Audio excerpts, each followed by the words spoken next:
Hi everyone. सो इन्फोसिस की तरफ से हमें सिस्टम्स इंजीनियर की हायरिंग यहाँ पर देखने को मिल रही है। बट यहाँ पर आपको पहले स्टेटमेंट में ही मैं क्लियर करना चाहूंगा कि अगर आप बिना सुने, जो मैं इसमें डिटेल्स बता रहा हूँ वीडियो में, अगर आप बिना सुने इसमें अप्लाई कर दोगे, कोई मतलब नहीं निकलने वाला। पहले आपको मेरी सारी बातें सुननी पड़ेंगी, जो मैं बताऊंगा कि प्रोसीजर क्या है अप्लाई करने का। अगर आप वो नहीं सुनोगे तो कोई मतलब नहीं है, आप कितना भी अप्लाई करते रहो, आपको टेस्ट मेल नहीं आएगा। ठीक है, तो इसलिए मैं पहले ही आपको एक चीज क्लियर कर देता हूँ कि आपको पूरी बात सुननी पड़ेगी, और जब आप एक बार पूरी बात मेरी सुन लोगे उसके बाद आप अप्लाई करोगे, उससे पहले कोई भी अप्लाई नहीं करेगा। बाकी फिर आपकी मर्जी, अगर करना चाहो तो कर सकते हो, कोई फायदा नहीं होगा लेकिन। ठीक है, पहले बात सुन लेना पूरी बात की है क्या। सो एक्चुअली इन्फोसिस की तरफ से यहाँ पर रजिस्ट्रेशन स्टार्ट हुए हैं for system engineer position for 2025 pass out batch. ठीक है, अब इसमें होना क्या है वो मैं आपको सारी डिटेल्स वगैरह बताऊंगा। यहाँ पर आप ये सर्वे फॉर्म देख सकते हो, यहाँ पर आपको एक्सेप्ट करके ये जो आपका जनरल जो सर्वे फॉर्म होता ही है इन्फोसिस का हर बार, वही आपको भरना पड़ता है। इस प्रकार का सर्वे फॉर्म आपको देखने को मिलेगा। ठीक है, बट अब अपन बेसिक डिटेल्स पर आते हैं कि कैसे कौन बच्चे अप्लाई कर सकते हैं और क्या चीजें होने वाली हैं। ठीक है, तो सबसे पहले, जैसा मैंने बताया, एक एक डिटेल को ध्यान से समझना बहुत ज्यादा जरूरी है। बिना सुने कोई भी नहीं भरेगा। वैसे मैं आपको एक चीज बता देता हूँ कि इन्फोसिस में जनरली अगर आप फॉर्म वगैरह भर भी देते हो तो किसी भी प्रकार का आपका वो नहीं लगता कूलिंग पीरियड। ठीक है, बिकॉज उसका रीजन ये होता है कि इन्फोसिस में जब तक आपको असेसमेंट नहीं आएगा या इंटरव्यू नहीं आएगा तब तक आपको कूलिंग पीरियड नहीं लगाती इन्फोसिस। ओके, सो सबसे पहले मैं डिटेल्स शेयर करता हूँ। तो कंपनी है अपनी इन्फोसिस, जो कि नोटिफिकेशन में जो चीजें शेयर करी गई हैं वही आपको एग्जैक्ट बता रहा हूँ। जो बैच पास आउट एलिजिबल है वो है 2025। ठीक है, परसेंटेज है 60% की रिक्वायरमेंट है ओवरऑल, मतलब आपके 10th में, 12th में और ग्रेजुएशन में अभी तक आपके टोटल 60% होने चाहिए। No active backlogs. ठीक है, कोई बैकलॉग्स नहीं चाहिए। दूसरा, maximum 2 years of gap allowed, तो आपका 2 इयर्स का गैप भी अलाउ किया गया है। And not attended Infosys interview in last 9 months. ये रिक्वायरमेंट रखी है कि इन्फोसिस का जो इंटरव्यू है वो लास्ट 9 महीने में अटेंड नहीं करना चाहिए। And the most important part is only for girls, this is not for boys, only for girls hiring है, which is diversity hiring. Okay, diversity hiring है, not for boys, again I am repeating. So इसलिए मैंने बोला था कि ध्यान से सारी डिटेल्स सुन लेना, ओनली फॉर गर्ल्स होने वाली है।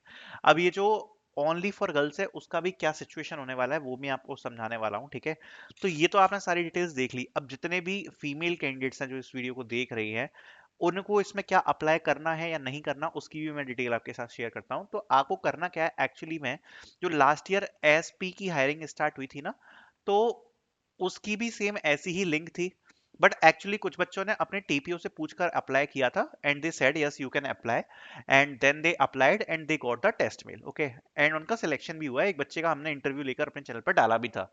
ठीक है, अब यहाँ पर जितनी भी ये गर्ल्स स्टूडेंट है, क्योंकि अभी एक्चुअली में कहीं ऑफिशियली पोस्टेड नहीं किया गया है, एंड मैं नहीं चाहता कि एक्चुअली में क्या होगा, जैसे आप अगर अप्लाई कर दो तो फिर पता पड़े कि शायद आपके टीपीओज में चीजें अलाउ हो या नहीं अलाउ हो।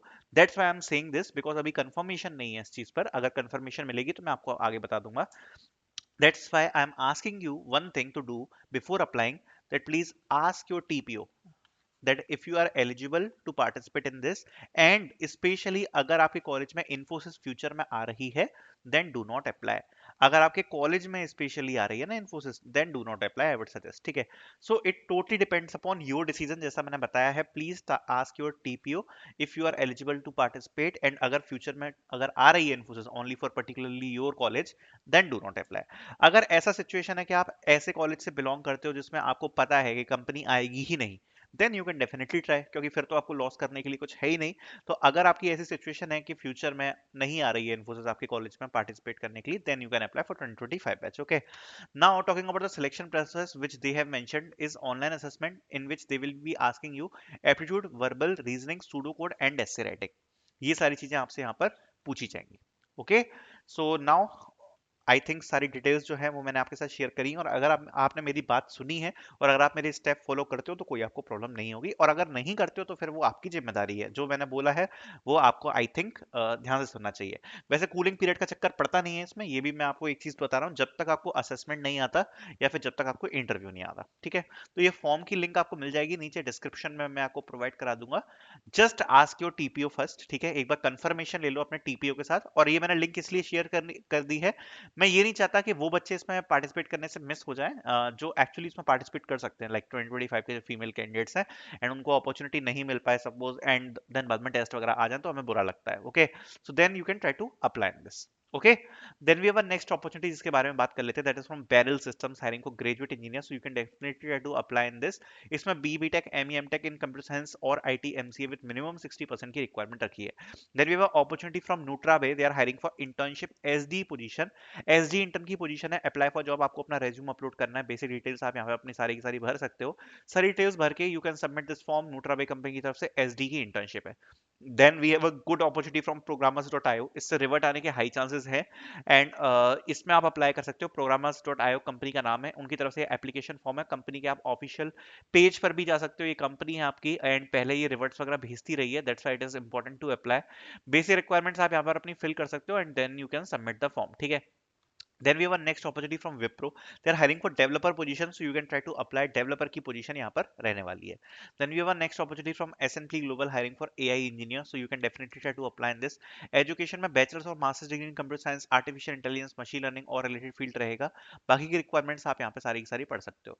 Then we have a next opportunity that is from IQVIA. They are hiring for junior data analyst intern campus. तो इसमें भी आप लोग अप्लाई कर सकते हैं. डेटा एनालिस्ट इंटर्न कैंपस की पोजीशन है, एंड बाकी की रिक्वायरमेंट्स यहाँ पर मेंशन करी गई हैं. Looking for candidate with basic understanding of JavaScript, client server architecture, hands-on in writing SQL queries वगैरह की requirement को यहाँ पर mention किया गया है. Then we have our next opportunity that is from NetApp. They are hiring for software QA engineer for Bangalore. So you can definitely try to apply in this as well. Software QA engineer की position यहाँ पर आपकी रहने वाली है. So I'll be putting out the links in the description so you can apply. Thank you so much for watching.